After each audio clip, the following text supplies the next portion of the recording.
Free crop insurance scheme. Free crop insurance scheme దీని యొక్క ప్రధాన ఉద్దేశం ఏంటంటే ఫుడ్ గ్రెయిన్స్ని పెంచడం, అంటే ఆహార ధాన్యాల ఉత్పత్తిని పెంచడం అనేది. అదేవిధంగా ఆహార ధాన్యాలు మనం 2030 నాటికి ఆహార ధాన్యాల్లో స్వయం సమృద్ధి సాధించడం అనే లక్ష్యంతో ఈ ఫ్రీ క్రాప్ ఇన్సూరెన్స్ స్కీమ్ని తీసుకురావడం అనేది జరిగింది. సాధారణంగా మనకి పంటలు అనేవి కొన్ని రకాల రిస్కులు అనేవి ఉంటాయి.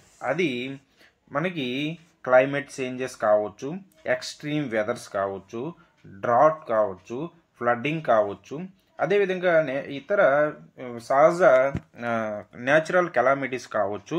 ఇవన్నీ కూడా ఈ పంటలకి చాలా రిస్క్ అనేది ఉంటుంది. ఎందుకంటే సాధారణంగా భారతదేశంలో పంటలు అనేవి ఎక్కువగా వర్షాధారం పైన ఆధారపడి చేయడం అనేది జరుగుతుంది. అలా భారతదేశంలో ఉన్నటువంటి ఈ పంటలకి పండించడానికి రిస్క్ ఎక్కువగా ఉంటుంది. కాబట్టి దానికి ఇన్సూరెన్స్ కూడా కల్పిస్తే సో రైతులు అనేవారు పంటలు పండించడానికి ముందుకు ఎక్కువగా రావడం అనేది జరుగుతుంది. ఆ విధంగా మనకి పంటల ఉత్పత్తి అనేది పెరుగుతుంది. కాబట్టి దాంతో మనం ఈ ఆహార ధాన్యాల ఉత్పత్తిలో స్వయం సమృద్ధి సాధించడానికి మనకు అవకాశం కల్పిస్తుందనే ఉద్దేశంతో ఈ ఫ్రీ క్రాప్ ఇన్సూరెన్స్ స్కీమ్ని తీసుకురావడం అనేది జరిగింది. అయితే ఆంధ్రప్రదేశ్ ప్రభుత్వం అనేది ఒక్కటే సోలోగా ఈ ఫ్రీ క్రాప్ ఇన్సూరెన్స్ని ఇంప్లిమెంట్ చేయడం జరగట్లేదు. కొంత మనకి ఈ ప్రధానమంత్రి ఫసల్ బీమా యోజన అనేది ఇందులో ఇంక్లూడ్ అయ్యి ఉంటుంది. రాష్ట్ర ప్రభుత్వం మనకి ఫ్రీ క్రాప్ ఇన్సూరెన్స్ స్కీమ్తో పాటుగా ప్రధానమంత్రి ఫసల్ బీమా యోజన, అదేవిధంగా restructured weather based crop insurance RWBCIC. So వీటి ద్వారా ఈ ఫ్రీ క్రాప్ ఇన్సూరెన్స్ని రైతులకి అందించడం అనేది జరుగుతుంది. రాష్ట్ర ప్రభుత్వం రైతులకి అందించడం అనేది జరుగుతుంది. దీనికి సంబంధించినటువంటి ఇన్సూరెన్స్ ప్రీమియంని రాష్ట్ర ప్రభుత్వమే ముందుగానే చెల్లించేయడం అనేది జరుగుతుంది. అలా మనం చూసుకున్నట్టుగైతే ఈ ఫ్రీ క్రాప్ ఇన్సూరెన్స్ ద్వారా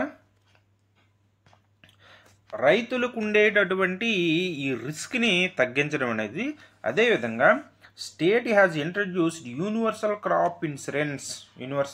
క్రాప్ ఇన్సూరెన్స్ని తీసుకురావడం అనేది జరిగింది. అయితే ఇది ఆటోమేటిక్గా రైతులకి ఇంప్లిమెంట్ అయిపోవడం అనేది జరుగుతుంది. అయితే ఇది ఇంప్లిమెంట్ అవ్వాలంటే ఆల్ ఫార్మర్స్, అందరు రైతులకి, అంటే చిన్న పెద్ద మనకి టెనెంట్ ఫార్మర్స్, వీళ్ళందరికీ ప్రతి ఒక్క రైతుకు కూడా ఇది ఇంక్లూడింగ్ టెనెంట్ ఫార్మర్స్తో సహా మనకి క్రాప్ ఇన్సూరెన్స్ అనేది, ఫ్రీ ఇన్సూరెన్స్ అనేది ఇంక్లూడ్ అయిపోతుంది. అయితే ఆ పంటలు అనేవి ఈ క్రాపింగ్ రిజిస్ట్రేషన్లో నమోదయ్యి ఉండాలి. పంటలు అనేవి ఈ క్రాప్ ఇన్సూరెన్స్లో, ఈ క్రాపులో మనకి పంటలని ఎక్కడైతే నమోదు చేస్తారో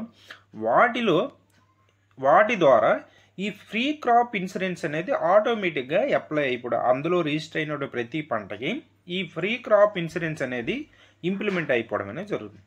ఆ విధంగా 2023-24 ఆర్థిక సంవత్సరానికి సంబంధించి ఎంత ఏరియా కంటే 43.42 లక్షల హెక్టార్లలో ఉన్నటువంటి పంటలకి, అదేవిధంగా 50.1 లక్షల రైతులకి ఈ ఫ్రీ క్రాప్ ఇన్సూరెన్స్ అనేది వర్తింప చేయడం అనేది జరిగింది. ఇది ఫ్రీ క్రాప్ ఇన్సూరెన్స్ సంబంధించినటువంటి అంశాలు.